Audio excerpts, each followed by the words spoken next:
Pessoal, eu estou aqui para apoiar as atividades do Instituto Ética e Saúde. Por que é necessário, cada vez mais, discutirmos as práticas da ética na saúde? Primeiro, porque num mundo extremamente desigual, nós temos que cada vez mais desenvolver o exercício da empatia e principalmente da alteridade, ou seja, aquilo que nós estamos falando para aquela pessoa, para adotar como prática de saúde, é possível de ser incorporada a seus hábitos, costumes, capacidade econômica ou estilo de vida. E a segunda prática, aquele ponto central, é discutir claramente os limites do atendimento de saúde, pois num mundo onde a medicina tem um valor comercial, muitas vezes os médicos têm que optar por um tratamento que talvez não seja o melhor para aquela pessoa que procurou, mas somente aquele que ele pôde pagar ou contribuir. Isso é um dilema claramente ético e envolve conceitos inclusive da filosofia como a epistemologia, a ética e a lógica. Portanto, nada mais oportuno que o Instituto com esse perfil de ética e saúde. Um abraço para vocês e obrigado pela atenção.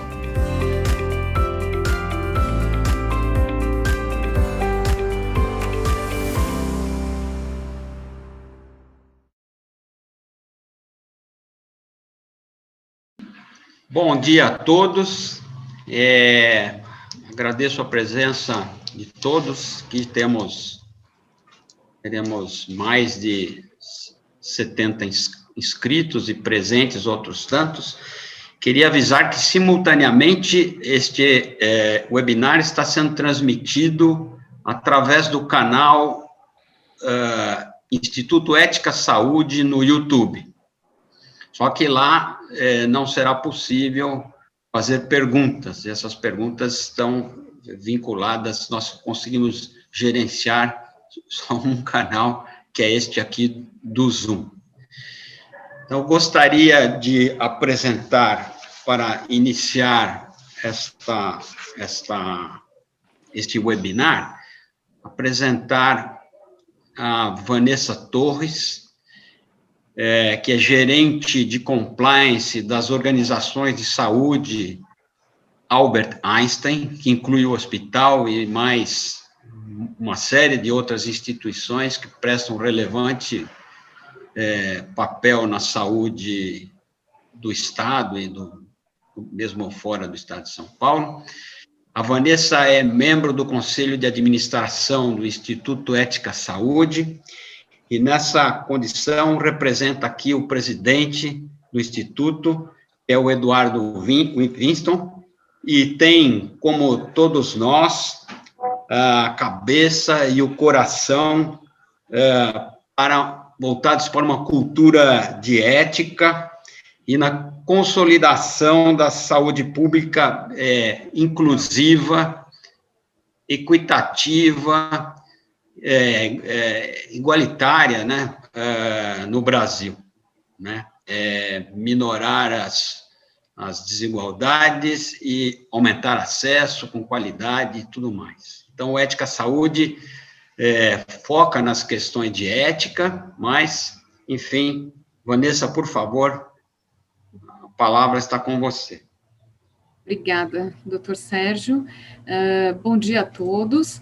Primeiramente, queria novamente reforçar o agradecimento do Instituto Ética Saúde pela presença de todos em mais um webinar que vai trazer um tema aí relevante, que está sendo discutido pela sociedade. A gente sabe que temas que estão latentes, em pauta e em alta na mídia e nas discussões públicas sempre são permeados por questões éticas nas suas entrelinhas, né? Quando a gente discute o setor de saúde, é difícil não pensar nos fatores humanos que estão presentes na prestação de serviço à saúde e onde existe relação humana, existem questões morais e éticas latentes que podem ser trazidas à tona. O Instituto Ética Saúde tem se dedicado há mais de 5 anos em levar as questões éticas que envolvem o setor de saúde para uma reflexão da sociedade, né, sempre atualizado e acompanhando os assuntos que estão sendo tratados no momento. Essas questões éticas que muitas vezes ficam escondidas, né, nas entrelinhas dos assuntos que estão sendo debatidos, quando elas são trazidas à luz, elas trazem um benefício muito grande, porque permite decisões que sejam tomadas com maior transparência e tocando em assuntos que muitas vezes são feridas aí dentro das pautas que estão sendo discutidas no setor.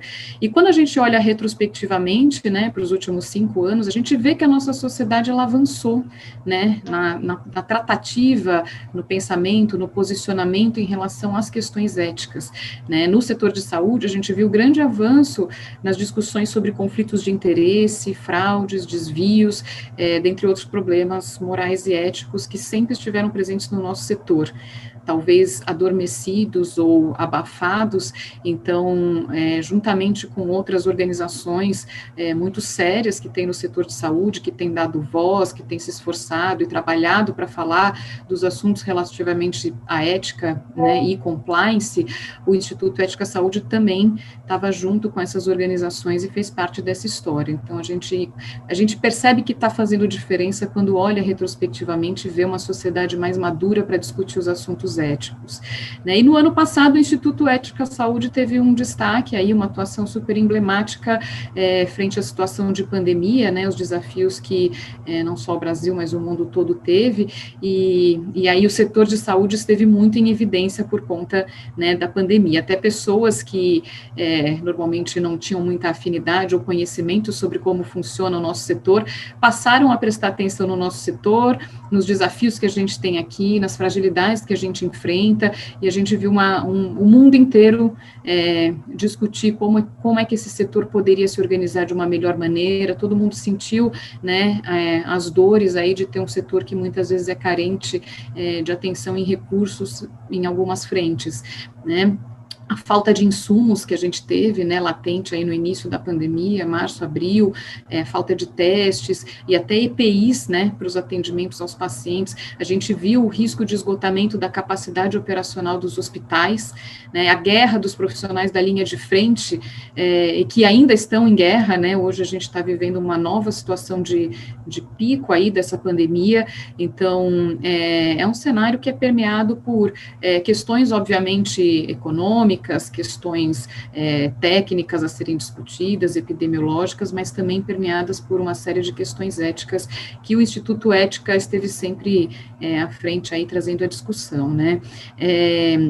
O Instituto Ética se posicionou diante de discussões sobre fraudes e falsificação nos testes de Covid, em relação aos processos de aquisição de EPIs, com imposição de preços abusivos por algumas empresas que praticaram isso num momento de maior, em que muitos estavam ali voltados para uma solidariedade, mas houve abuso também por uma pequena parte, mas existiu isso, né, irregularidades em licitações públicas, enfim, foram diversos temas latentes que mereceram atenção da sociedade e foram debatidas pelo Instituto Ética Saúde.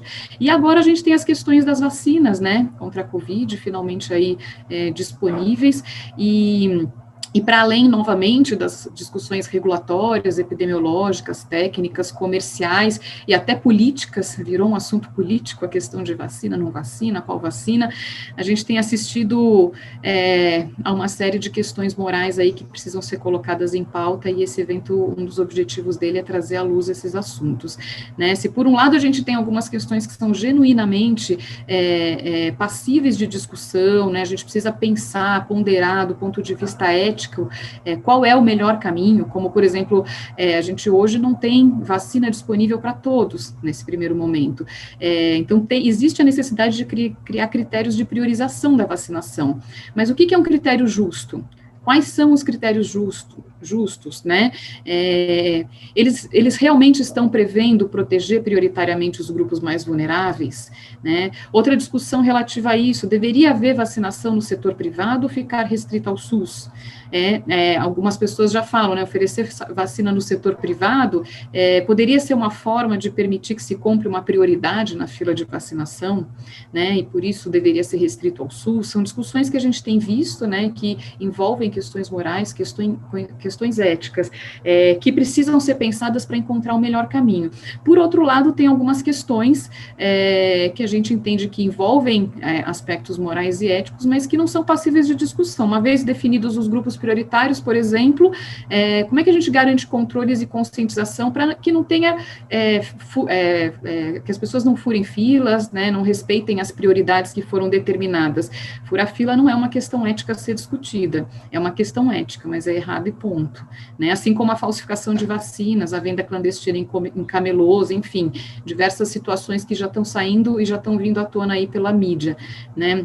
Uma outra questão polêmica envolvendo a vacinação de Covid tem a ver com, assim, a vacinação ela é uma iniciativa que visa proteger a coletividade, né, não é só uma proteção individual.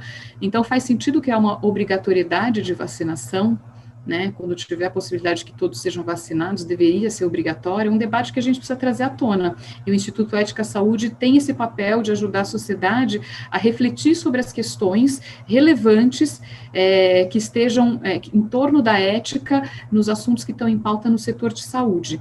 Então, esse é o objetivo principal desse evento, o Ética aí fazendo mais uma vez o seu papel de tratar com transparência e com objetividade questões que muitas vezes ficam escondidas nas discussões que a gente vê que muitas vezes acabam priorizando outros aspectos que estão presentes, né, nos dilemas que a gente vê, e então hoje esse evento visa trazer novamente aí uma reflexão. Eu espero que seja um evento proveitoso para todos vocês, enriquecedor.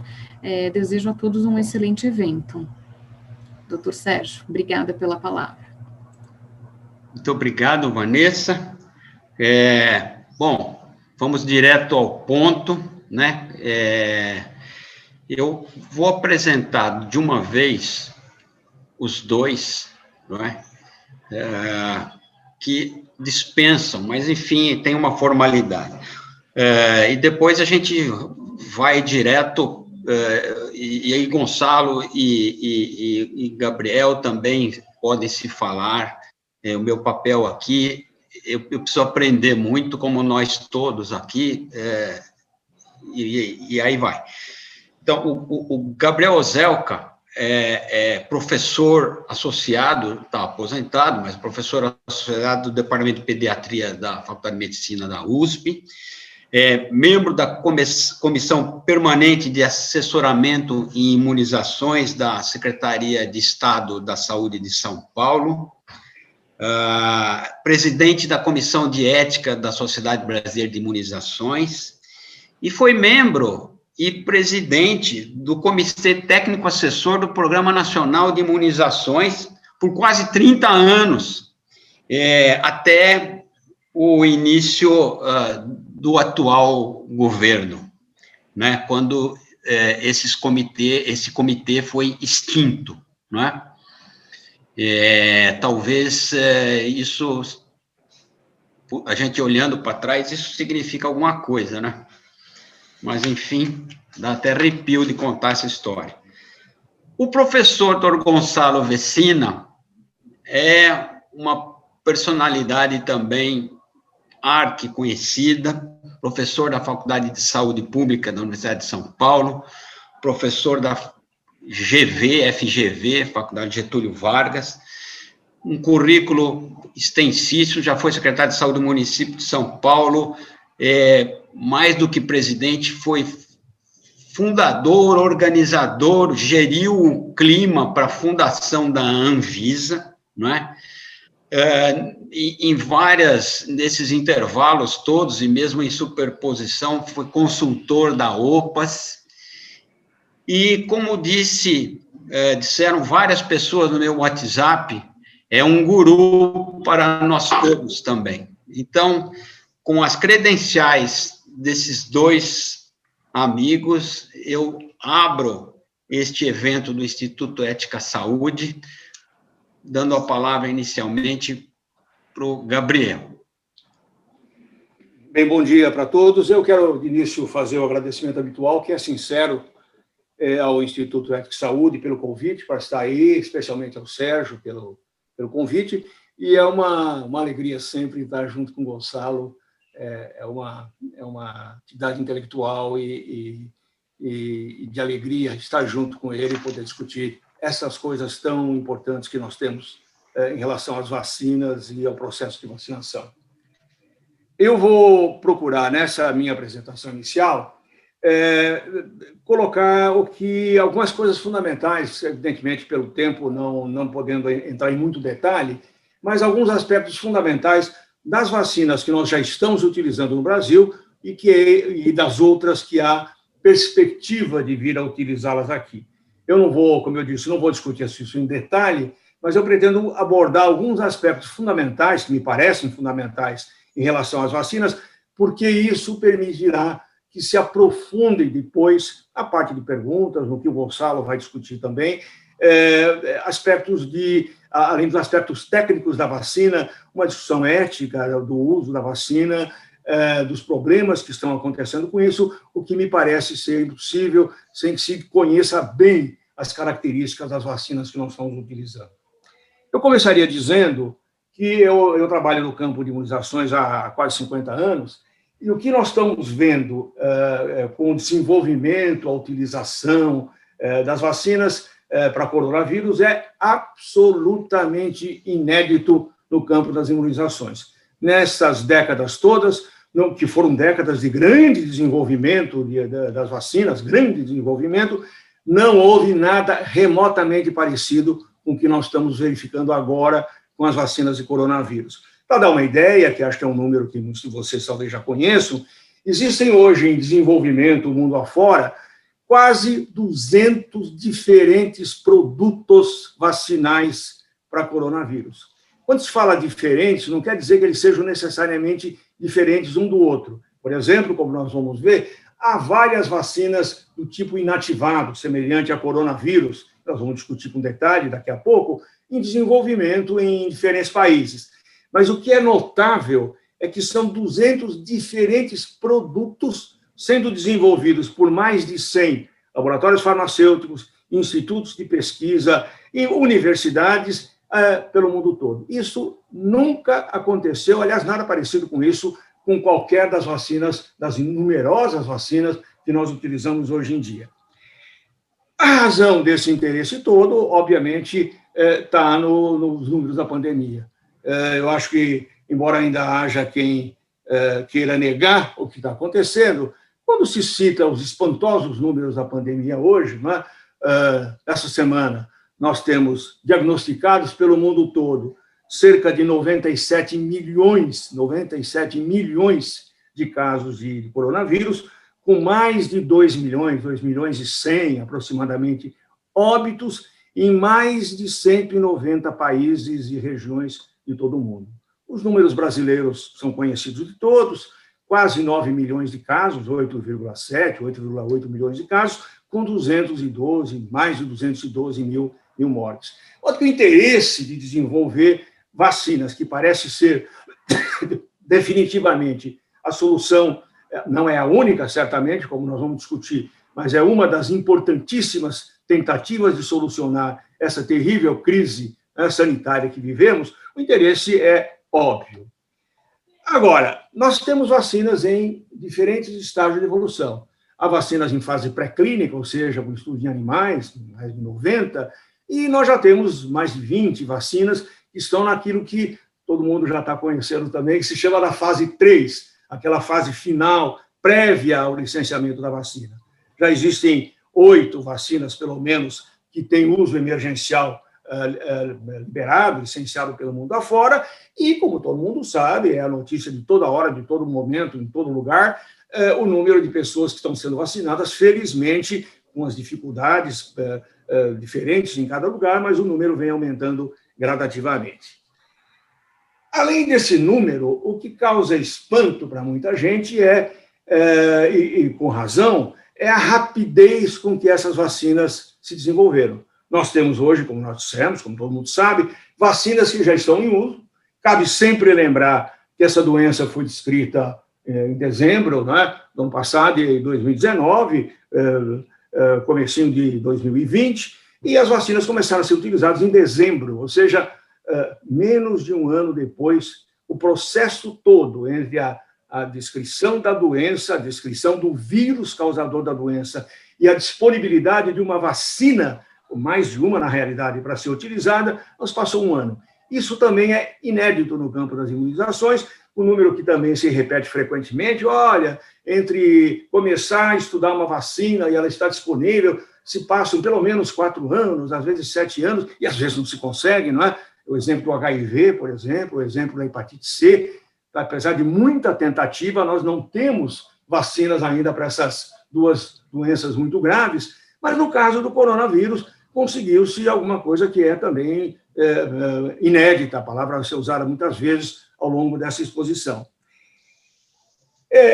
Quando se fala nesse ineditismo e nessa velocidade, há 2 formas diferentes de encarar isso. Há quem encare isso como sendo um apressamento desnecessário, por um lado, e perigoso, por outro. O perigoso nós vamos discutir quando falarmos um pouco da segurança da vacina, espero contestar isso de forma adequada. O desnecessário me eximo de discutir, porque realmente, quando alguém fala qual é a pressa de ter uma vacina, decididamente não está falando sério, ou pior ainda, se está falando sério, não sabe o que está falando. Então, por um lado, se olha desta forma, mas, por outro, se olha da forma como nós olhamos, e a grande maioria das pessoas que trabalham com isso olham, como um desenvolvimento extraordinário. Ter se conseguido isso em um ano é alguma coisa realmente extraordinária. E se pergunta, bom, como é que se conseguiu isso? Como é que se passou da descrição do vírus até se ter a vacina em menos de um ano? Não é? Eu me permito citar uma frase que eu gosto muito, porque me parece muito, muito pertinente e que, creio, se aplica muito a essa situação. Isaac Newton, quando, pelo menos essa frase se atribui a ele, quando se perguntou a ele como é que ele tinha chegado àqueles desenvolvimentos todos, aquela revolução na física que ele fez, ele respondeu, e isso é muito citado sempre, se eu vi mais longe, foi por estar sobre o ombro de gigantes. Isso se aplica rigorosamente à situação do desenvolvimento dessas vacinas. Essas vacinas só foram desenvolvidas com esse tempo porque havia todo um trabalho de décadas na área de vacinologia, na área de imunologia, que permitiu que, quando diante de um problema, os cientistas se debruçassem sobre isso e alcançassem uma solução com essa extraordinária rapidez. Eu vou falar alguma coisa sobre as vacinas que nós temos em uso no Brasil, ou espera-se, enfim, uso no Brasil imediatamente, e as que têm alguma perspectiva de virem a ser usadas num período muito breve. Vale a pena salientar que o objetivo de todas as vacinas, todo mundo sabe, através da injeção ou da administração de substâncias do próprio vírus, induzir o que a gente chama de resposta imune, ou seja, produção de anticorpos e a produção também, que é muito desejável, de uma resposta que se chama do desenvolvimento daquilo que se chama de imunidade celular. Para que se consiga isso, diferentes táticas ou estratégias são utilizadas. E aí, porque as vacinas são muito diferentes um do outro, e é porque me parece que é importante discutir as vacinas para entender as suas diferenças, por um lado, e as suas semelhanças, por outro. Um dos tipos de vacina que foi desenvolvido, que é, no momento, a única, hoje, na hora que nós estamos discutindo isso, a única que está em uso no Brasil, é a vacina chamada, enfim, conhecida como Coronavac, a vacina chinesa, que é a vacina do Butantan, não é? Que é uma vacina de vírus inativado. O que é uma vacina de vírus inativado? Correndo o risco de ser simplista, mas tentando ser simples, pelo menos, o vírus inativado nada mais é do que pegar o vírus, o coronavírus, cultivá-lo em cultura de células de uma forma adequada, que ele cresça. Depois que esse vírus cresceu, se reproduziu, ele é inativado, ou seja, ele é morto por processos físicos ou químicos, e o vírus morto todo é administrado na forma de vacinas. Isso pode parecer um processo muito simples, ou, enfim, muito grosseiro, mas eu garanto a vocês que eu, pelo menos, sou fã das vacinas inativadas. E vou dizer por quê e vou dar exemplo. Nas vacinas que nós usamos no nosso esquema de imunizações, esse do Programa Nacional, o glorioso Programa Nacional de Imunizações, algumas vacinas são vacinas inativadas. Uma delas é a vacina da poliomielite, conhecida como vacina Salk. A vacina Salk, não é? A vacina é uma vacina que contém os vírus da poliomielite inativados dessa forma como nós descrevemos. Outra vacina que nós utilizamos, que muitos de vocês conhecem e tomaram, é a vacina da hepatite A. A vacina da hepatite A, que é administrada no nosso programa com 1 ano de idade, na minha compreensão, e creio que é o ponto de vista, eu já fiz essa pergunta mais de uma vez em reunião de pediatra, reunião de pessoas. Quando se pergunta assim num grupo que está assistindo uma apresentação, uma coisa, qual é a vacina que vocês considerariam a melhor de todas as que a gente usa no programa, que são 15, né, em crianças? A minha resposta é essa, e a resposta de muita gente é hepatite A, que é uma vacina inativada. Por quê? Porque é uma vacina extremamente eficaz, e é de todas as vacinas que a gente usa, uma vacina usada por via injetável, talvez a que menos eventos adversos dê. Nós temos outras vacinas inativadas, a vacina da influenza, a vacina da gripe é uma vacina inativada, a vacina da raiva, combate, né, que previne essa doença, que ainda hoje é quase uniformemente mortal, é uma vacina inativada, de modo que a experiência com vacinas inativadas é antiga. E, para mim, pelo menos que estou com 80 anos, dizer que é antigo não deve querer dizer que não é boa. No caso das vacinas inativadas, essas vacinas inativadas têm uma longa experiência de uso com segurança e eficácia. É claro que isso não significa automaticamente que todas as vacinas inativadas vão ser boas. Apenas quero salientar que o método de produção da vacina, a experiência que se tem com isso é muito tranquilizadora. E a vacina do Butantan, a vacina Coronavac, é isso, é uma vacina inativada. Outro tipo de vacina que se está utilizando agora, e essa é uma vacina relativamente nova em termos de experiência, talvez seja o oposto dessa vacina Coronavac, são as vacinas nós podemos chamar vacinas baseadas em gene, né? E que são dois tipos: as vacinas que usam como veículo vírus e as vacinas que diretamente utilizam o material genético. As vacinas que usam como veículo vírus, o exemplo, nós vamos possivelmente passar a utilizar isso essa semana, nos próximos dias no Brasil, já foi utilizado em estudos, é a vacina conhecida como vacina de Oxford, né? O que são essas vacinas que utilizam o vírus como vetor? Essas vacinas são extremamente interessantes do ponto de vista de conceito. Elas contêm um vírus, quase sempre é um vírus muito conhecido, muito comum, né, de ampla circulação na comunidade, são os adenovírus, né, vírus respiratórios bastante comuns, só que são adenovírus modificados. Eles sofrem dois tipos de mudança genética. Uma delas é torná-los não replicantes, ou seja, quando eu injeto esse adenovírus no organismo de uma pessoa vacinada, ele não vai se reproduzir, não vai haver reprodução desse vírus.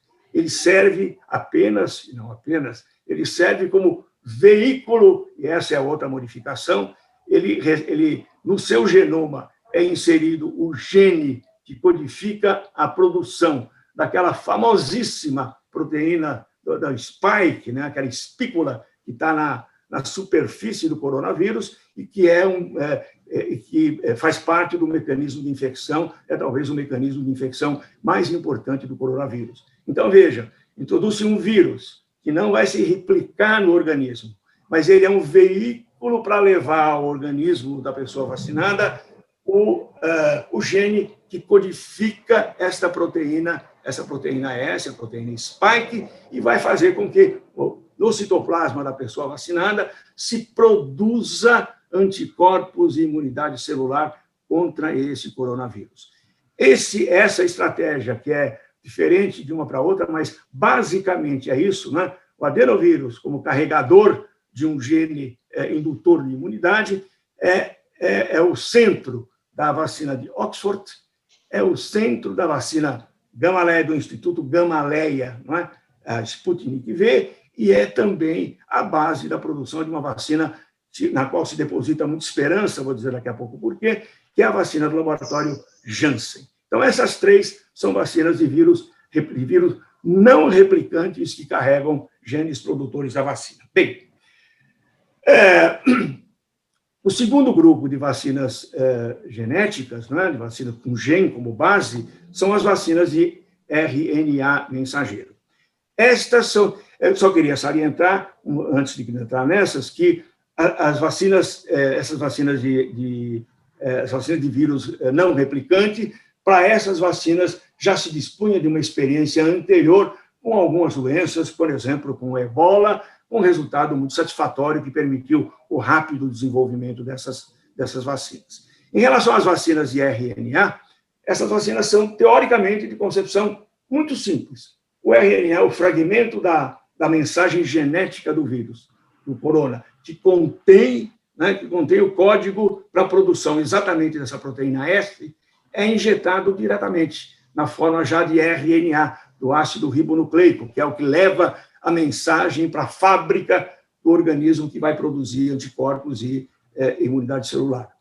Essas vacinas são inéditas, na realidade, porque não se dispunha até agora, em uso prático, de nenhuma vacina. Havia experiências anteriores, mas essa é a primeira vacina de RNA que está sendo utilizada na prática clínica. Essas vacinas têm uma característica: o RNA não é RNA, ele não é derivado do vírus, ele é do vírus, mas ele é sintético, o que permite uma produção muito rápida, que a gente está falando nessas milhões e milhões e milhões, e centenas de milhões de doses, e, como nós vamos ver, discutindo agora um pouquinho o resultado, os resultados com essas vacinas foram, acho que tem que usar essa palavra, embora seja talvez muito científica, foram surpreendentemente bons. Bem, existem outros tipos de vacina em desenvolvimento? Existem, mas eu penso que, pelo andar da carruagem, o que nós vamos dispor no Brasil vão ser essas vacinas, e nós estamos muito bem servidos de vacina. Vão ser vacinas inativadas, como a Coronavac, vacinas de vírus não replicante, como as vacinas da Oxford, da Janssen, né, e a Gamaleya, e as duas vacinas, possivelmente, uma delas, enfim, as vacinas de RNA. Bem, quando se fala de vacina, uma coisa que também ganhou uma enorme importância e muita discussão na mídia toda é a questão da eficácia das vacinas. Bom, nós temos várias vacinas, e aí, obviamente, Sérgio, Gonçalo, vai entrar parte da discussão ética a respeito disso. Bom, essas vacinas, os números que se fala sobre a eficácia dessas vacinas são diferentes. Vocês todos, certamente todos, porque não há como escapar disso, é o que mais fala, já ouviram os números. Então, as vacinas da Moderna e da Pfizer têm uma eficácia de 95%. A vacina do Butantan,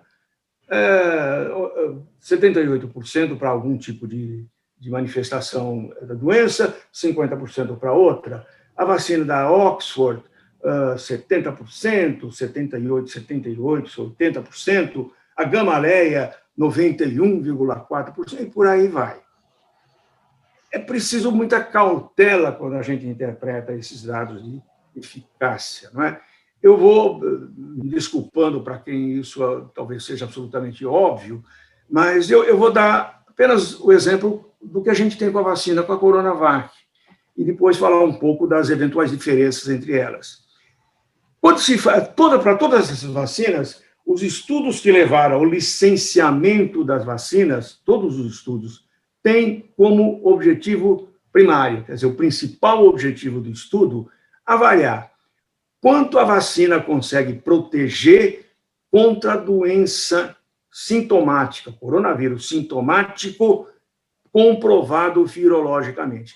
Isso é uma semelhança entre todos os estudos de vacina, pelo menos esses que estão publicados até agora e que vão governar o licenciamento dessas vacinas. Bem, só que quando se fala em eficácia para proteção de formas sintomáticas do coronavírus, começa a haver uma pequena diferença entre elas. O que significa doença sintomática?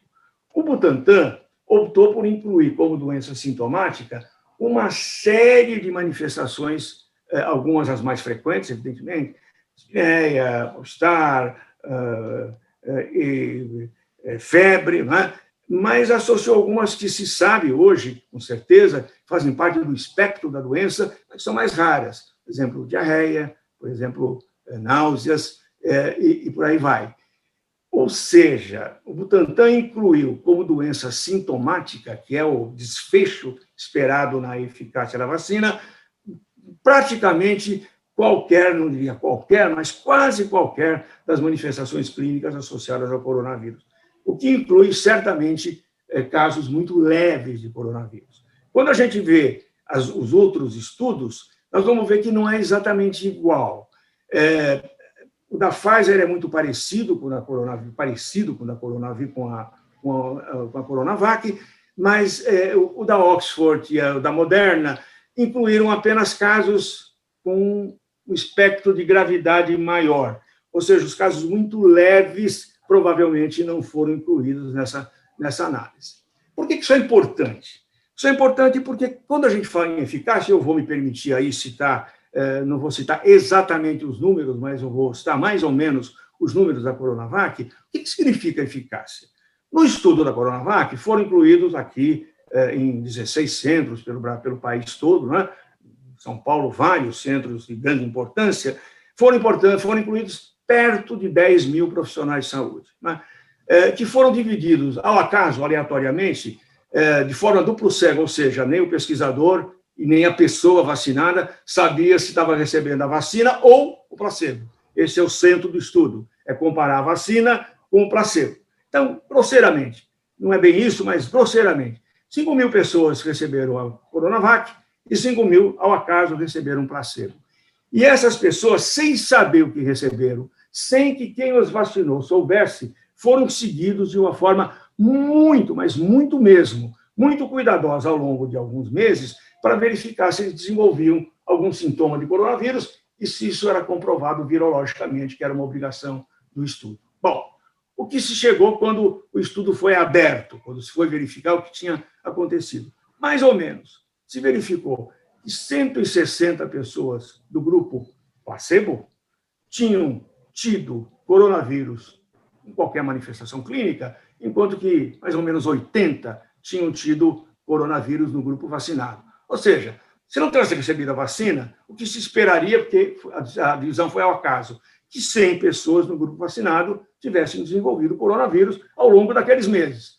Como foram apenas 50, isso é que caracteriza a eficácia vacinal de mais ou menos 50% para qualquer forma de coronavírus. Entretanto, se você pegar neste grupo de pessoas tomando placebo, quantos tiveram uma doença que necessitou de cuidados ambulatoriais ou hospitalares, esse número cai para uns 30, 31. E no grupo que recebeu a vacina, foram apenas 7. Aí é que sai aquele famoso número 78%. Né? O que significa isso? Tem uma terceira característica. Quando se avalia no grupo vacinado, no grupo placebo, quem necessitou de cuidado hospitalar com uso de oxigênio, né, tem 7 pessoas, 0 no grupo que recebeu a vacina. O que leva àquela afirmação que vocês ouviram inúmeras vezes, que a vacina pode não ser tão boa para prevenir ou impedir formas leves da doença, mas é excelente para a prevenção de formas graves, que, na realidade, embora seria desejável prevenir tudo, para carga no sistema de saúde, para impacto no sistema de saúde, se dispõe de uma vacina que seja ótima para prevenir formas graves da doença, nós estaremos razoavelmente bem. Os números que a gente tem com as outras vacinas tem que levar em conta exatamente do que se está falando. Não é? No grupo da vacina de Oxford, não é? A prevenção contra qualquer forma de doença de coronavírus foi alguma coisa da ordem de 62%, 63%. Nas duas vacinas, da Moderna e da Pfizer, aparentemente esse número é maior, mas chama atenção que os critérios de inclusão não foram exatamente iguais. Bem,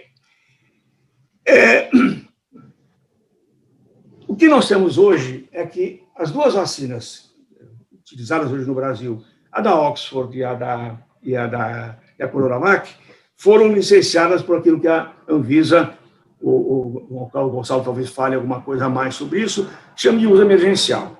Uso emergencial significa que elas foram licenciadas, foram liberadas para utilizar numa determinada quantidade, no caso, foram 6 milhões de doses da Coronavac e 2 milhões, essas que devem chegar hoje ao Brasil, da vacina de Oxford, né, para grupos determinados, que envolvem principalmente profissionais de saúde, né, pessoas asiladas, instituições e algumas populações específicas.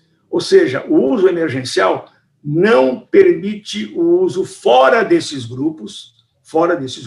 Né? Então, eu, por exemplo, que neste momento estou em quarentena e não estou atendendo pacientes, rigorosamente eu não estou na lista de candidatos dessa vacina no momento. Eu vou esperar chegar a minha vez, quando a minha faixa etária for para ser vacinada. Né? Eu espero que seja logo, mas no momento não. No momento a vacina não está liberada para isto, né? Ela está liberada para aquilo que o Ministério da Saúde está considerando como os grupos, enfim, os grupos prioritários, e está determinando que sejam.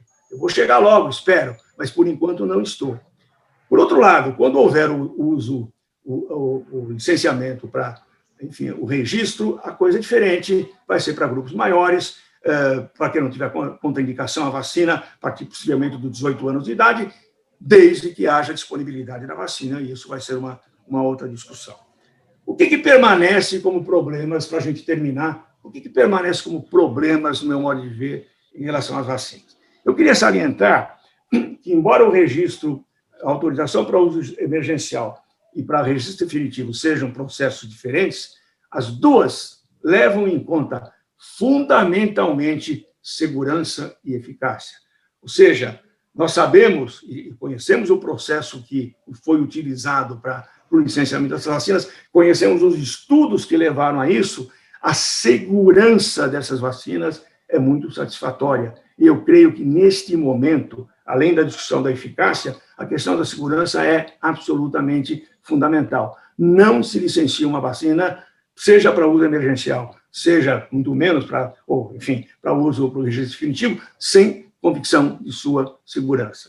Esse dado de segurança a longo prazo é óbvio que não existe. Essas vacinas não têm tempo de avaliação. Ou seja, pode acontecer, como se tem dito, pode acontecer de que daqui a um ano se perceba que, de repente, uma vacina ou outra tem algum evento adverso muito raro, que não foi detectado nessa altura do estudo. Pode.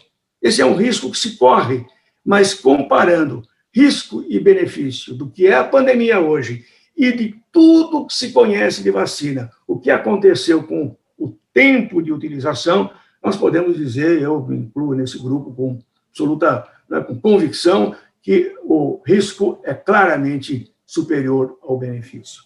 Então, eu diria, para terminar, se você está nos ouvindo, se alguém da sua família faz parte do grupo que deve ser vacinado, que está com esse fazer vacinado, não hesite, vacine. Obrigado. Muito bem, muito obrigado, Gabriel. Eu queria saudar aqui a presença de várias pessoas que estão antigos colaboradores aqui do Instituto Ética Saúde, doutor Antônio Fonseca, agradecer a presença do Bruno, da Angélica, da Abimed, professor Celso Grise, também como doutor Fonseca, do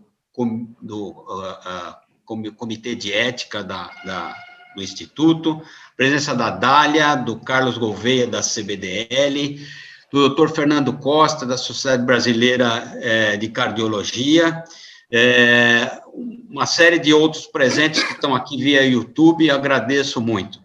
E aproveitar e lembrar que as questões que possam vir a ser feitas, devem ser feitas no QA, no Question and Answers do aplicativo do Zoom, não é? Já temos aqui muitas questões, algumas que tinham sido encaminhadas anteriormente, então agora vou passar diretamente a palavra para o Gonçalo, que dentro dessa base científica, tecnológica, vai discorrer sobre a vacinação no sentido de campanha, e não aspectos técnicos da vacina, mas a questão da campanha. Gonçalo, a palavra está com você. Eu quero agradecer ao Instituto Ética e Saúde pelo convite, agradecer ao Sérgio Madeira, companheiro de muitas lutas, mas quero principalmente dizer que estou muito feliz de estar aqui com o Gabriel Ozel, uma pessoa que eu sempre admirei a vida toda, né? E hoje estou sendo premiado em ouvi-lo. E por isso, Sérgio, eu, vendo uma fonte como a do Gabriel, eu prefiro beber do que entregar o que eu não tenho para entregar. Eu quero também perguntar para o Gabriel coisas, em vez de ficar tentando responder coisas que eu não sou capaz de responder. Mas eu queria agregar uma coisa. Você que está assistindo a gente, que diz que não vai tomar vacina, se alguma vez na sua vida você tomou a vacina da febre amarela, tome essa daqui, que essa daqui é água com açúcar, viu? Que é fantasticamente mais segura. E, bom, a eficácia da febre amarela é fantástica também. Mas nós sabemos, quem tomou, teve que viajar para lá e para cá, a maioria de nós tomamos vacina da febre amarela. E tivemos a inflamação, não sei o quê, não sei. Porque, bom, é uma excelente vacina. Agora, o que eu queria era discutir, e um pouco isso que o Sérgio colocou, e eu queria fazer para o Gabriel, eu quero colocar o Gabriel numa camisa de força. Você foi membro da Comissão Nacional de Imunizações. Saiu um documento aí dizendo que quem ia ser vacinado ia seguir uma ordem que foi decidida por um grupo de pessoas que, logo depois que o documento saiu, um monte de gente falou, eu não fui. Não sei se você estava dentro, não estava, se você está. Não... Mas o fato é que o que nós estamos propondo de programa de vacinação hoje foi alguma coisa proposta por gente que disse que não propôs. Quando você olha o modelo de vacinação de quem vai vacinar no Brasil e o modelo de quem vai vacinar na Europa, parece que foi copiado. Agora, o que acontece no hemisfério norte, em termos demográficos e sociais, é muito diferente do que acontece no hemisfério sul. Então, eu acho que, se é esse o jeito de vacinar, alguma coisa está errada. Eu não tenho nenhuma informação suficiente para tomar a decisão de quem deveria ser vacinado. Mas eu acho que deveríamos ouvir um monte de gente que tem o conhecimento que você tem para diversos pontos de vista, porque não tem um ponto de vista só, propusessem um esquema de vacinação melhor do que esse que nós estamos propondo. Esse que nós estamos propondo, pelo que eu estou vendo, ele só tem uma coisa certa. Profissionais de saúde na frente e o governo foi e voltou na questão dos índios e dos quilombolas, que eu acho que também estão corretos. Agora, se eu acho que eu gostaria que fosse considerada a possibilidade de quem recebe Bolsa Família ser vacinado antes do que os velhos. Porque eu acho que os pobres estão morrendo mais do que os velhos que estão ficando quietinhos em casa. Mas isso é eu que acho. E eu quero dividir a minha opinião com gente que sabe e gente que tem mais condição de opinar sobre qual deve ser a ordem de vacinação. Os profissionais da educação deveriam estar em algum lugar um pouco mais antes do que eles vão aparecer, que vai estar lá no fim, se não for velho ou sei lá o quê. Então, Gabriel, eu queria ouvir você como um especialista em vacinação, a sua opinião, que não é terminativa, que eu sei que você sempre participou de grupos, e a proposta foi uma proposta conjuntamente criada. Mas como nós não temos nesse maldito governo condição de fazer uma coisa dessas, vamos ouvir você e depois vamos tentar ouvir mais gente para tentar construir um caminho menos errado. E só uma intervenção, uma subpergunta nessa do Gonçalo, Gabriel. Tendo em vista a quantidade relativamente pequena, como seria o recomendável, do ponto de vista epidemiológico, usar esta pequena massa de vacinas de forma a produzir impacto? Seria pulverizando, como estamos fazendo no Brasil, ou focar dentro de uma perspectiva tipo bloqueio? Por exemplo, vamos dizer que aplicássemos na Amazônia em massa, vamos supor, não é? Só como exemplo. Bom, eu quero dizer de início que eu não participei dessa...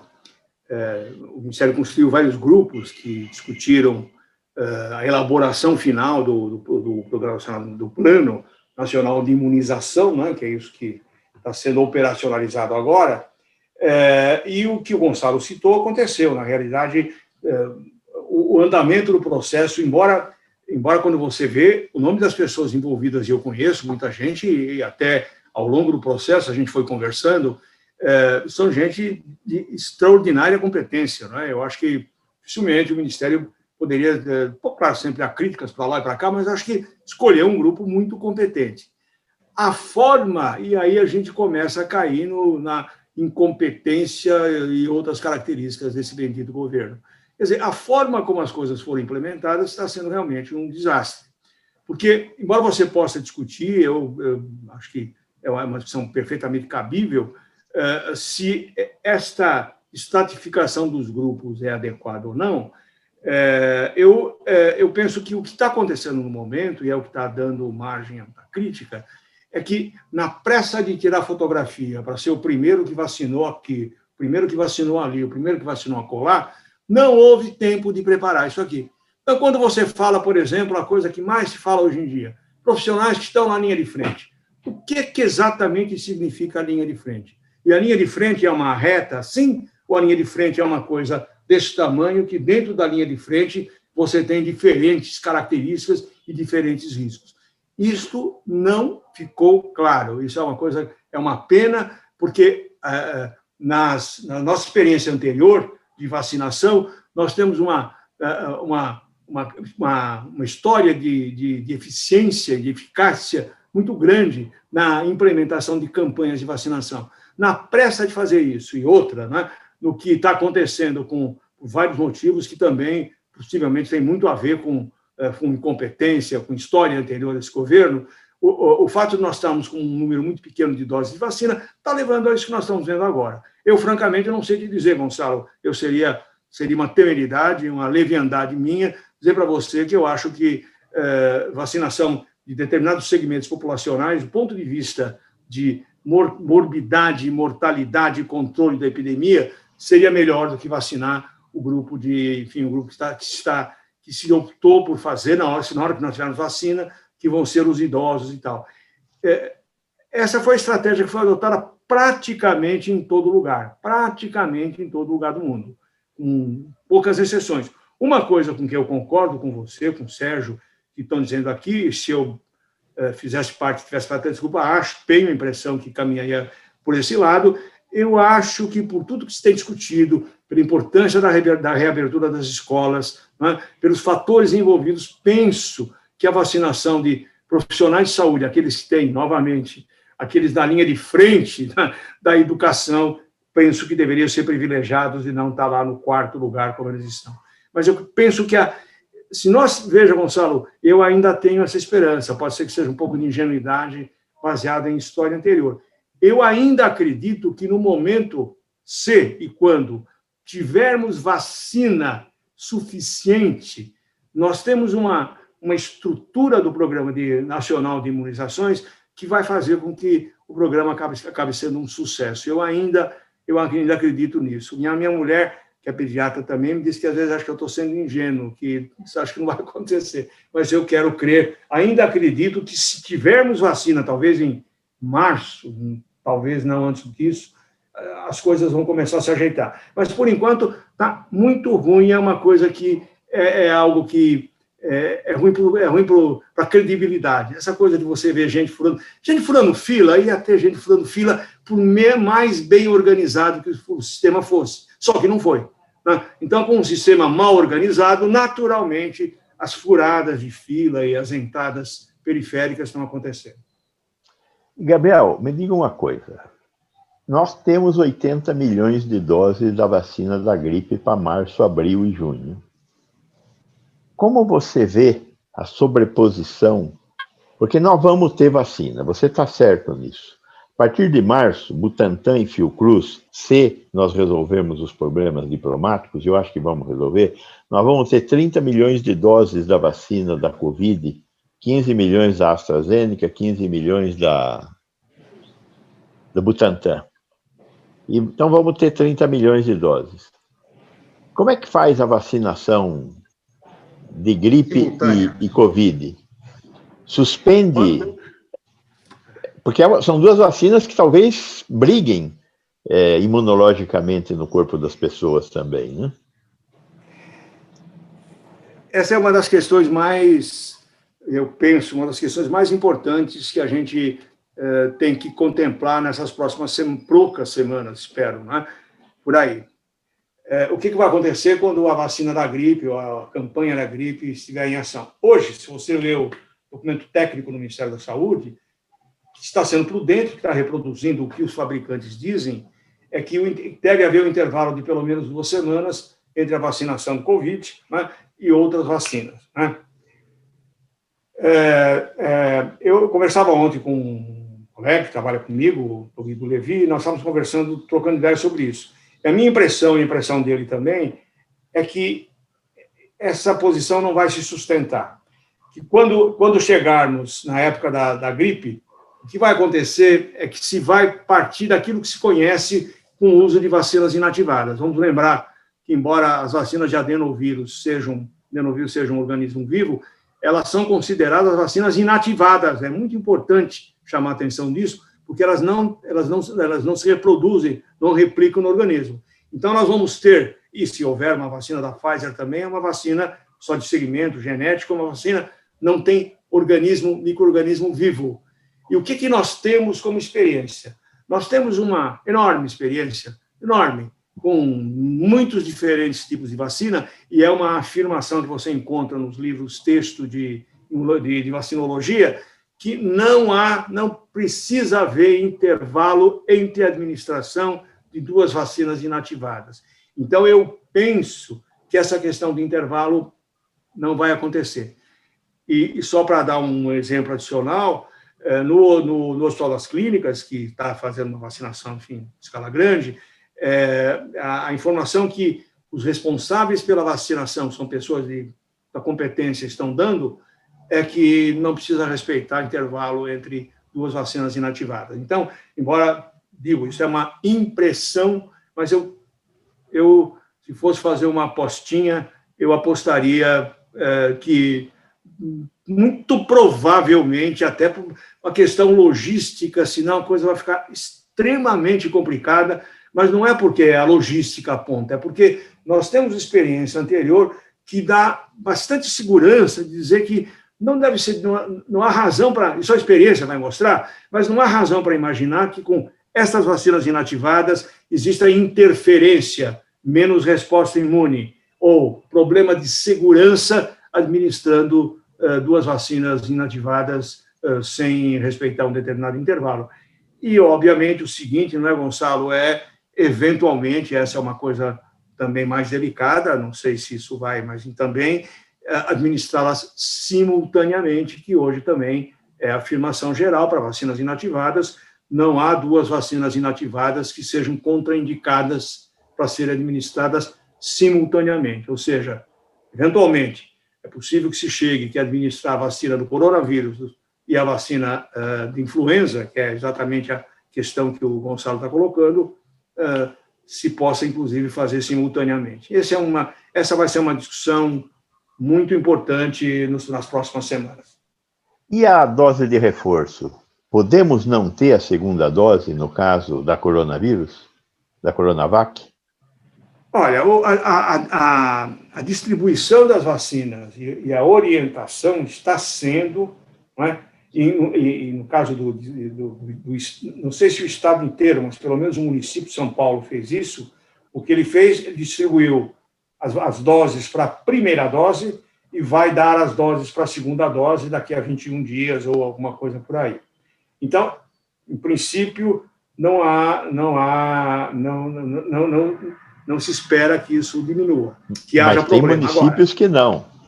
Pois é, tem município que não. Eu vi ontem no Rio de Janeiro, não sei se isso acabou sendo a conduta que eles adotaram, e aí é uma discussão muito, muito interessante, mas tem que ter uma conduta única, você não deve, pelo menos, ter condutas diferentes no país.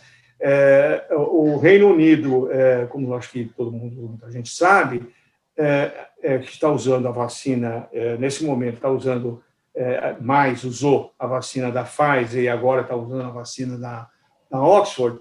Eles adotaram como estratégia básica privilegiar vacinar um número maior de pessoas e deixar a segunda dose para depois, com um intervalo de 8 semanas, no caso da vacina da Oxford, até de 12 semanas. Por que se pode fazer isso? Há algum problema do ponto de vista de resposta? Às vezes a gente ouve se falar, não, mas na bula da vacina Coronavac consta intervalo entre as doses de 2 a 4 semanas. A recomendação vai ser vacinar com 3 semanas. E se a pessoa, por uma razão ou outra, não vier com 4 semanas, vier com 6, com 7, ele não vacina mais? Perdeu o efeito da primeira? Não, absolutamente não. E aí também usamos a experiência, não há muita experiência com a Coronavac, mas existe com a da Oxford, né? E existe com muitas vacinas inativadas que nós usamos, né? Que nós usamos até agora. O intervalo entre as doses não apenas não diminui a resposta imune, mas por uma característica do nosso sistema imunológico, tende a haver uma resposta melhor. Por exemplo, no caso da Coronavac, isso tem publicado nos estudos iniciais. Quando você compara como é que foi a resposta da pessoa que recebeu a segunda dose com 2 semanas de intervalo e que recebeu com 4 semanas de intervalo, a resposta, produção de anticorpos, nível de anticorpos, é significantemente maior para quem recebeu com 4 semanas.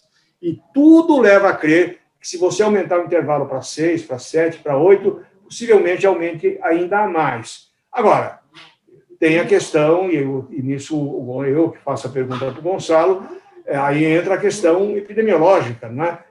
Justifica como é que você encara isso. Se você fosse... Opa, tá, minha vez de devolver a pergunta, Gonçalo.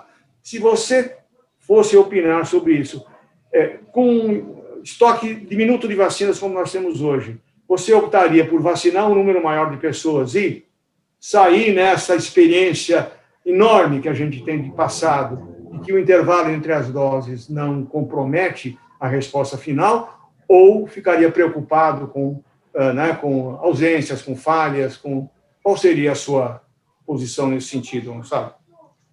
Veja, como nós estamos falando de tecnologias diferentes, uma tecnologia é a tecnologia do vetor viral e outra tecnologia do vírus inativado, e dado a importância que a gente observou nos estudos de fase 3, da dose de reforço, particularmente na Coronavac, eu não passaria de 28 dias com vacina de vírus inativado. Lógico que exceções se resolvem excepcionalmente. Agora, a vacina de vírus, de vetor viral, eu acho que dá para trabalhar com 90 dias, porque os ingleses desenvolveram essa experiência, eu não acho por que não acreditar neles. Agora, com a vacina de vírus inativado, nós não temos nenhuma experiência. E eu acho que uma coisa que eu aprendi na minha vida de empreendedor, de meio cientista num país como o nosso, é que é melhor copiar do que criar. Então, eu quero copiar. E não tem de quem copiar o espaçamento de doses de uma vacina de vírus inativado. Então, minha opinião é essa, Gabriel. Eu acho que desta vacina inativada eu não tenho experiência mesmo. O que eu digo é a comparação, a semelhança com as outras vacinas inativadas que temos, que aponta para esse lado. Não, você veja como a gente aprende coisas de repente. Veja, a febre amarela, a gente estava vacinando uma vez a cada 10 anos. E, de repente, no meio de um risco muito grande, a gente começou a dizer que febre amarela é uma pela vida. E até reduzimos a quantidade da dose da vacina. Então, temos que ter um pouco de humildade, mas não dá para sair carteirando. Eu acho que essa é uma discussão muito crítica, e os ingleses se basearam no conhecimento concreto da vacina de Oxford, né, e com modelos epidemiológicos que eles fizeram. Acho que essa é uma discussão muito, muito pertinente e cabe mesmo a cautela nesse momento. Agora, cabe lembrar o seguinte: em nenhuma vacina inativada, se a pessoa, por alguma razão, ficou doente, sei lá, teve alguma coisa qualquer, ao invés de voltar com 28 dias, né, voltou com 40 dias, não se recomeça o esquema em nenhuma hipótese. Né? Ele vai receber a segunda dose com a expectativa de que funcione, mas a conduta em saúde pública, é isso que o Gonçalo está dizendo, é uma coisa diferente. Queria fazer uma intervenção aqui nesse ponto, aproveitando um gancho aqui, o doutor Fernando Costa, da Sociedade Brasileira de Cardiologia, diz assim que não ouvi-los, a vocês dois, é pedir para errar. A gente está ouvindo que um município decidiu, de São Paulo fez assim, e outro lugar vai fazer assado. E está implícito nessas falas e naquilo que a gente está vendo, que não existe, lamentavelmente, não existe, por parte de um organismo centralizador, que deveria ser o Ministério da Saúde, uma liderança e dizer: povo, tem um comitê científico de grandes cabeças aqui, incluídos esses dois que aqui estão, e nós vamos combinar de fazer assim. Se mudar, nós é que vamos decidir, mas o Ministério estabelece as prioridades, as formas de execução. Isso não está acontecendo, o Ministério não tem essa liderança. Então, como é que fica, Gonçalo, esta coisa de que no Recife vai se fazer assim, em Porto Alegre assado? Qual é o resultado, em termos de grandes números de impacto, da gente poder ver no Jornal Nacional daqui 3 meses, dizendo assim: olha, foi controlado aqui, não foi controlado ali, ou estão morrendo mais aqui ou acolá? Que país é este? Olha, eu acho que a bagunça vai continuar, né? O que eu acho que vai melhorar um pouco é que a gente resolvendo os problemas diplomáticos com a China, nós vamos ter um fluxo mais normal de chegada do insumo farmacêutico ativo para o Butantan e para a Fiocruz. Butantan e a Fiocruz têm capacidade de fazer o invase. A Fiocruz está lá com 2 turnos de trabalho, treinando o pessoal, e tem capacidade de, a partir de fevereiro, produzir 3,5 milhões de doses invasadas por semana. O Butantan está na mesma situação. Gente pronta para começar, e já está invasando essas 4.800.000 doses que devem ser liberadas hoje à tarde pela Anvisa, já são doses invasadas aqui no Brasil. Por que teve que fazer a liberação? Porque as primeiras 6 milhões de doses, elas são individuais, vieram num frasquinho único. E esta é multidose, né? Espero que as pessoas não se esqueçam de ver isso, que já aconteceu umas bobagens dessa na Holanda, né? De você ter vacina da Pfizer, multidose, e o chucro lá pegou e injetou tudo num coitado só, né? Nós não sabemos do que pode acontecer. Nós temos um exemplo aqui de Brasília, de um idiota que tomou no mesmo dia 3 vacinas de febre amarela e morreu, em consequência de ter tomado 3 doses da vacina no mesmo dia. Que é seguro, mas, né, não aceita desaforo desse jeito, né? Então, este lote que está sendo liberado hoje de 4.800.000 doses do Butantan vai ser liberado porque precisou ser uma forma de produção diferente. Então, regularizando a chegada do IFA no Brasil, tem lá um jeito de fazer o invase, que eu espero que não dê nenhuma complicação, e a partir de março, nós tenhamos a regularidade no fornecimento de algo em torno de 30 milhões de doses até julho. As respectivas fábricas para a produção do IFA vão ficar prontas, a obra, em maio. Aí começa todo o processo de validação de fábrica, validação de processo produtivo, produção de lote piloto, e em agosto começa a entrega de IFA produzido no Brasil e envasado no Brasil. O que deve fechar em dezembro, algo em torno de 300 milhões de doses distribuídas, que deve dar para vacinar 150 milhões de brasileiros, que eu acho que não vão aparecer para serem vacinados. A população acima de 18 anos do Brasil é de 360 milhões de pessoas. Então, mas no meio do segundo semestre, a pergunta que você colocou talvez comece a fazer sentido. Mas antes do meio do começo do segundo semestre, essa sua pergunta de nós termos diminuir o número de casos mantendo esse relaxamento social que nós estamos vivendo, nós não vamos ver.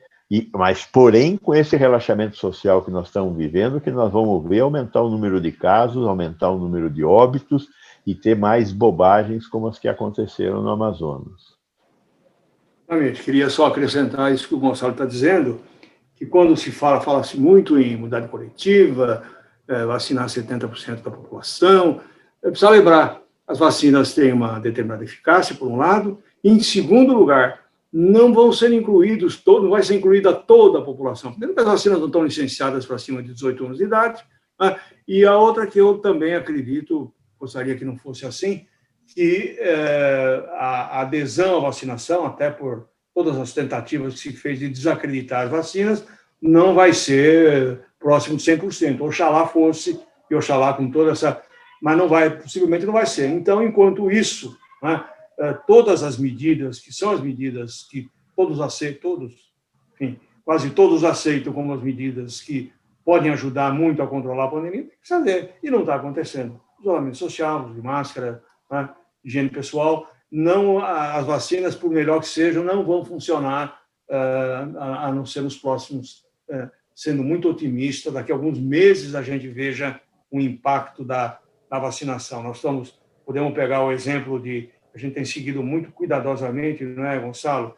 O exemplo de Israel, que é uma coisa à parte, totalmente à parte, razões bastante complexas, mas que está conseguindo vacinar uma parte bastante respeitável da população. Como eles estão em plena pandemia, num terceiro lockdown, já que eles estão atualmente, né, verificar o impacto das doses de vacina vai ser muito importante, vai ser uma lição, uma das que a gente vai tirar no uso aí dessas vacinas aí a longo prazo.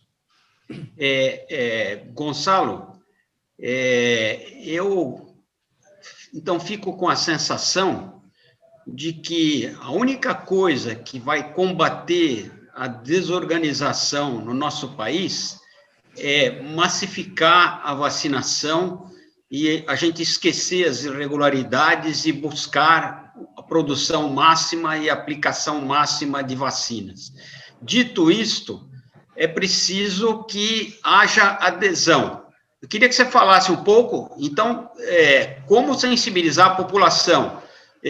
Caberia um Zé Vacininha, que é o equivalente de um Zé Gotinha, campanhas, como fazemos?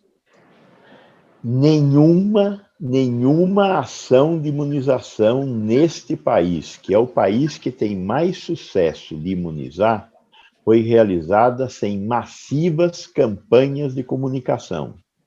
Massivas. Nunca foi feito.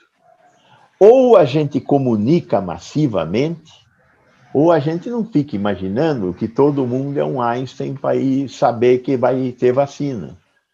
Tem que comunicar massivamente. E não é porque é o povo brasileiro que é burro. É porque isso seria assim em qualquer lugar do mundo. Sem comunicação não existe ação, porra. Lembra do Chacrinha? Pô, não tem outro jeito. Tem que haver comunicação. É óbvio que muita gente que está falando bobagem, que não vai tomar vacina, que não sei o quê, que não sei quanto, na hora do vamos ver, vai tomar vacina porque tem medo. E vai tomar vacina, né? E a gente está falando, olha, essa vacina é segura, uma barbaridade de segura. Eu não tenho dúvida, a vacina mais segura que existe é a Coronavac. Né? Por quê? Porque a tecnologia dela tem décadas. E a gente sabe como ela funciona. Mas estas vacinas são seguras e produzem eficácia, são efetivas. Então, nós temos que tomar vacina. Só que tem que ter campanha de vacinação. Para votar tem campanha de vacinação. Por que não vai fazer campanha de vacinação quando precisa fazer? Agora, no Ministério da Saúde, pode ir abrir lá o orçamento da Secretaria de Vigilância em Saúde. Não tem um puto para fazer campanha. Isto é grave.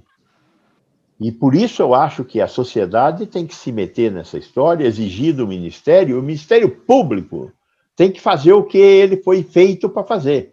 O Ministério Público tem que cobrar respeito às leis, coisa que o Executivo não está tendo. E nós estamos deixando isso barato. Esse é o problema. Quando se fala em como é que você combate fake news, hesitação vacinal, não querer vacinar, a resposta não tem duas. A resposta, eu creio, pelo menos exatamente na linha do Gonçalo, a resposta é uma só. Informação, informação, informação. Como é que você consegue fazer chegar a informação às pessoas? No caso de informar as pessoas todas, só tem um jeito, é campanhas de vacinação, de informação, campanhas em larga escala. Isso, infelizmente, não está acontecendo. Eu vi outro dia, pela primeira vez, anteontem, eu vi uma inserção num programa de uma dessas coisas noturnas, uma boa inserção, etc., mas uma, né? Eu lembro, o Gonçalo é mais jovem do que eu, mas ele lembra também que nas campanhas de poliomielite era uma coisa maciça. Quer dizer, nós chegamos com polio onde nós chegamos, uma organização do sistema, etc., com campanhas maciças. Quando eu digo que eu sou otimista na implementação, é porque, você veja, se você pega o documento técnico do Ministério da Saúde, discutindo se os grupos deveriam ser esse, aquele, aquele outro, que é uma discussão obviamente pertinente, mas o documento em si é um excelente documento. Só que a operacionalização está sendo muito problemática, né? E uma das razões isso vai pesar muito mais é quando a gente tiver muita vacina, né? E a gente fala, cadê as pessoas para vacinar? Precisa ter campanhas muito grandes de divulgação e confiar que a organização do nosso sistema vai dar conta do que chegar para vacinar. Gonçalo,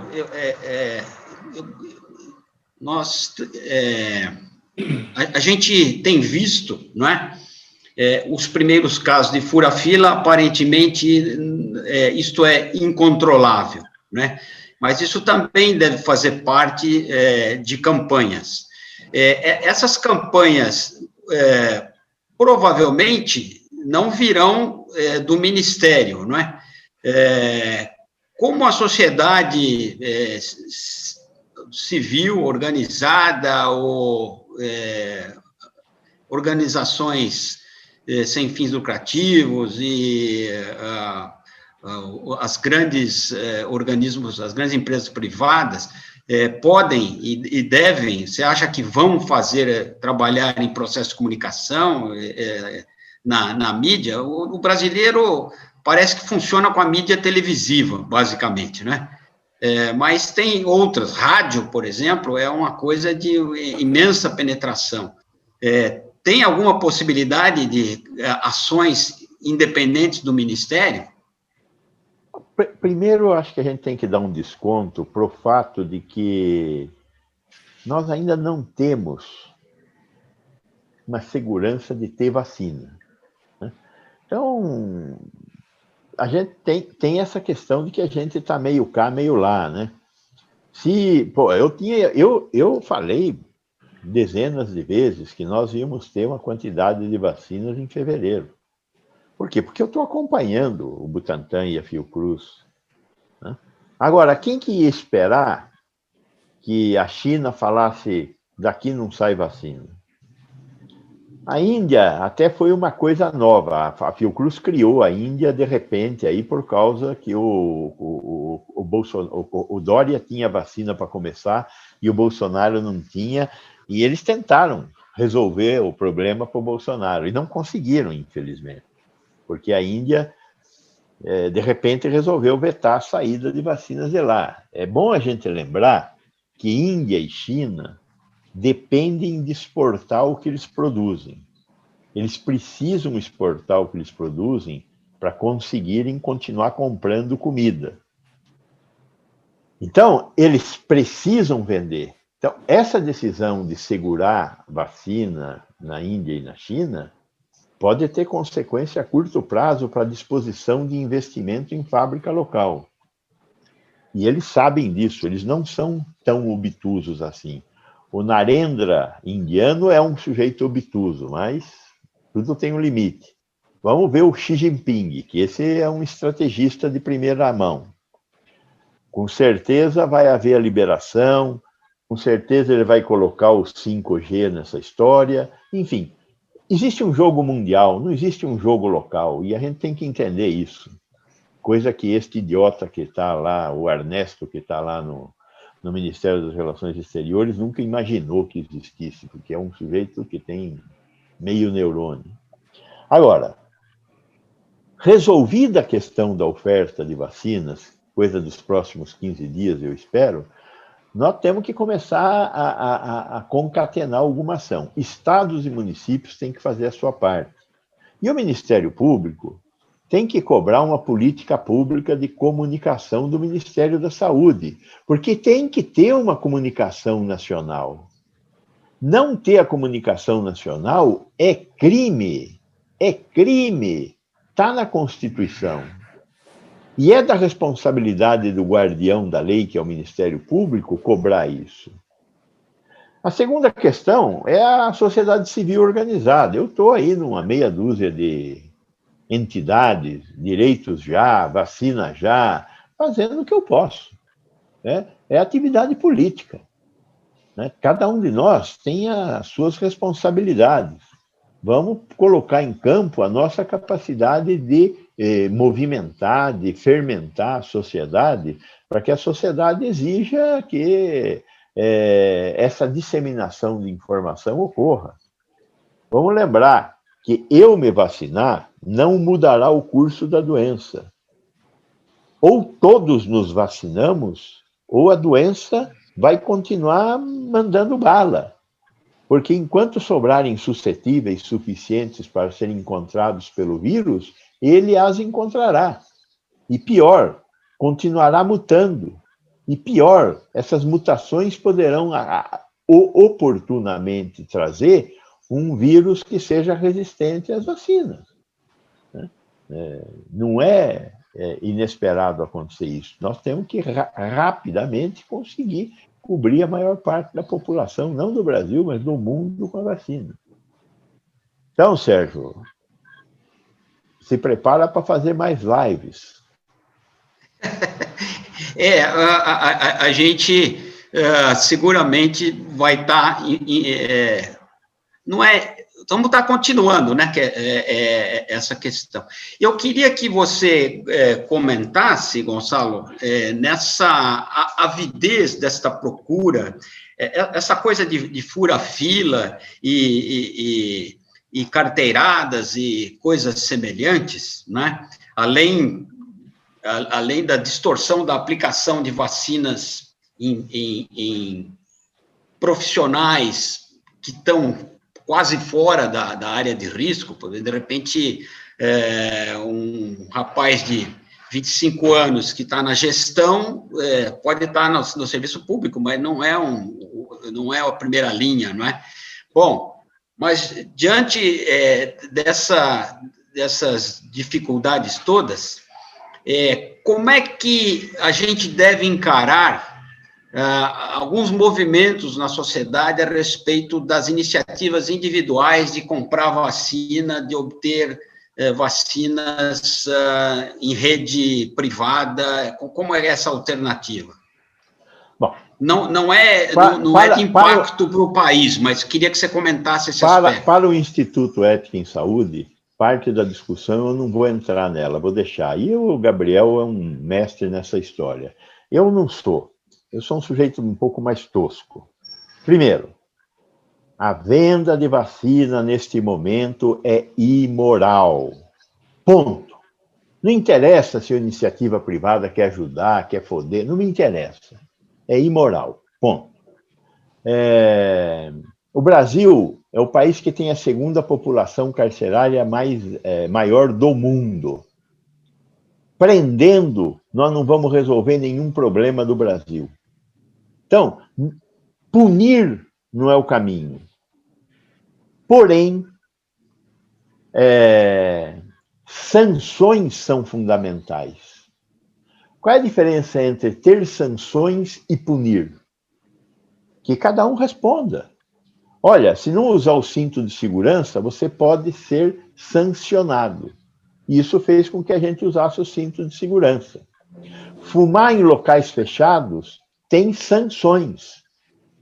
E isso fez com que a gente não fumasse em locais fechados. Eu, quando fumava em sala de aula. Eu parei de fumar em sala de aula. Veja, tem que ter sanção. O que não significa que tem que ter punição. Nós, brasileiros, queremos punir todo mundo, pôr todo mundo na cadeia. Não é assim que se constrói civilidade. Agora, tem que ter regras, e as regras têm que impor sanções. E a gente tem que entender a diferença entre sanção e punição. Tem que entender o que é ética e o que é moral. E tem que entender o que é impunidade. Porque não adianta ter sanções se elas não servirem para nada. Então, o Brasil é o país da impunidade. Então, basta você ter uma carteirinha de juiz, de desembargador, que você é impune a qualquer coisa. Então, só que a gente tem que entender essas coisas. Eu acho que, em vez de ficar discutindo essas coisas que vocês discutem aí, de conformidade, acho que estava na hora de debulhar um pouquinho mais esse assunto, sabe, Sérgio? Que fica falando nessas coisas, inclusive usando palavras em inglês que 90% das pessoas que ouvem não sabem o que significa. Vamos discutir o que é impunidade, o que é punição, o que é sanção, qual é o papel disso para construir uma moral nova que a sociedade brasileira precisa. Eu acho isso, Sérgio. Eu queria opinar sobre isso também. Eu quero declarar de início o meu conflito de interesse. Eu trabalho com uma clínica privada de imunizações há 48 anos e eu tenho muito orgulho de trabalhar no setor público e privado. Agora, eu realmente acho que nesse momento, qualquer cogitação de ter vacina de coronavírus disponível na rede privada é fora de propósito, não tem qualquer sentido. E vejo mais, que no momento que estiver disponível, acredito que a coisa, daqui a alguns meses, com a situação, tendo muita vacina disponível, e com a vacina para quem precisa da vacina, Se nós estivermos ainda no momento em que o Ministério da Saúde esteja recomendando vacina para determinados grupos, por exemplo, estamos nesse momento vacinando apenas as pessoas com mais de 50 anos de idade. Penso, essa é a minha opinião pessoal, creio que não caberia, não tem nenhum sentido que na rede privada existe vacina para vacinar pessoas com 30 anos de idade. Eu acho que, na melhor das hipóteses, se houver vacina disponível, quando houver vacina suficiente, a coisa deveria seguir as normas, as recomendações do Ministério da Saúde.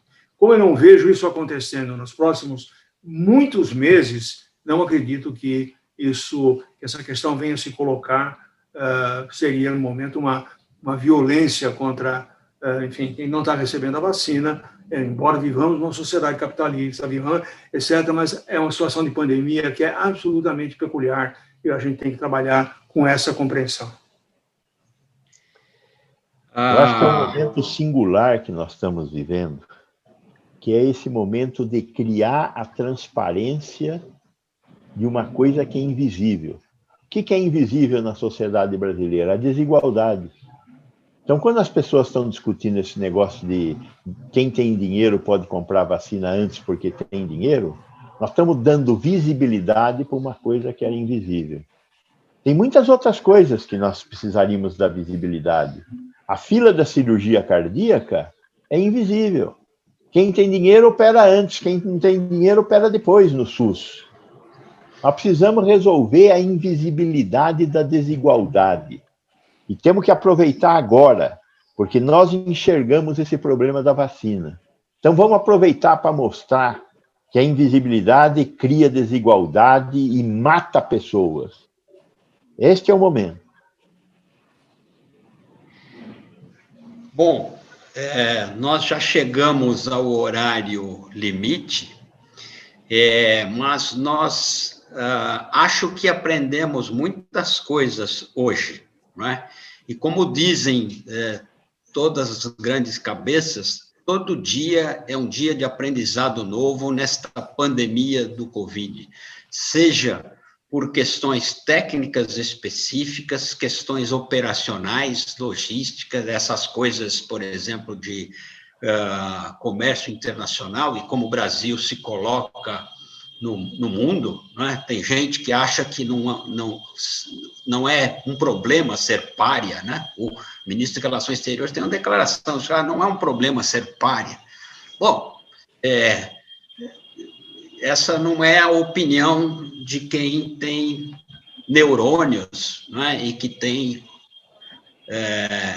vínculo com a sociedade brasileira. Não é? Ser pária não é bom para ninguém. Não é? Mas estamos aprendendo coisas novas todo dia.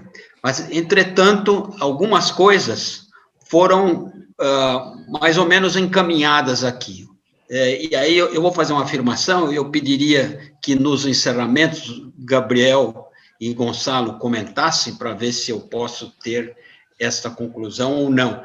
Mas, do ponto de vista epidemiológico, as distorções na aplicação da vacina, os desperdícios, talvez sejam incontroláveis, porque o Ministério não assumiu sua posição de liderança. Então, desde o que é prioritário, as transparências do que é prioritário, os detalhamentos, primeira linha, e aí professores versus idosos em asilos de idosos ou casas de repouso.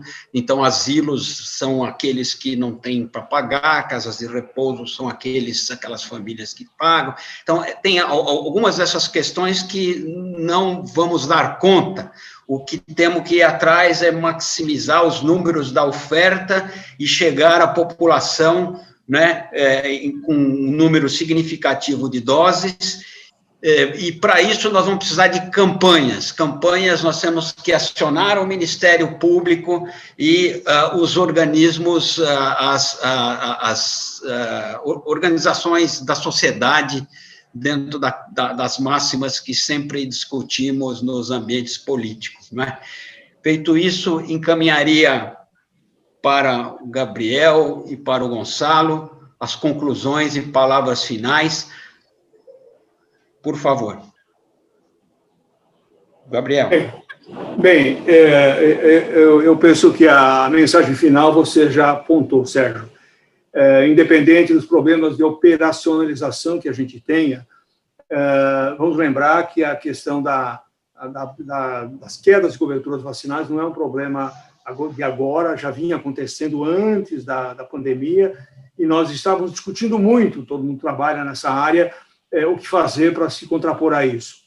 Eu penso que entre as muitas medidas que se possa adotar, né, e são realmente muitas, nesse momento, o que é fundamental, é dizer, é básico, é fundamental, é imprescindível que a gente tenha nessa campanha, no momento que nós tivermos vacina, altas coberturas vacinais. Sem conseguirmos altas coberturas vacinais, o efeito coletivo das vacinas não vai acontecer. Então, repito, se você, se a sua família, quem quer que seja, agora ou depois, faz parte do grupo, ou mesmo se não faz parte do grupo, se você entende a importância das vacinas, participe desse movimento que é de nós todos.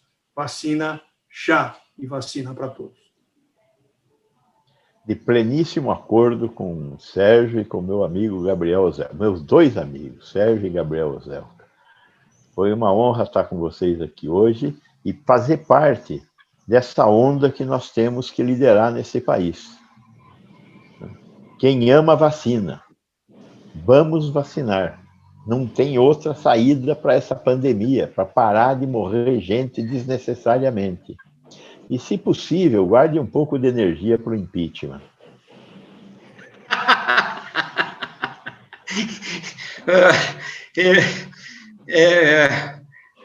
Isto aqui extrapolou minhas emoções aqui. Eu queria, então, finalizando aqui, dizer que muitas perguntas encaminhadas pela Ana Miranda, pelo Eduardo Winston, Heitor Luz e várias dezenas de outras pessoas foram respondidas ou dado elemento para encontrar a resposta de forma brilhante pelos nossos dois expositores. Eu quero agradecer a todos que estão aqui e, como o que a gente ouviu, dá conta que nós estamos apenas começando. Tem uma janela de esperança, porque a vacina está aí, mas tem um enorme terreno que nós temos que avançar para fazer essas coisas melhorarem e usar a vacina da melhor forma possível, divulgando, convencendo os terraplanistas e outros que vale a pena vacinar. É bonita esta imagem que o Gonçalo deixou, e eu quero, então, finalizar com esta frase: quem ama, vacina. Muito obrigado, bom dia a todos.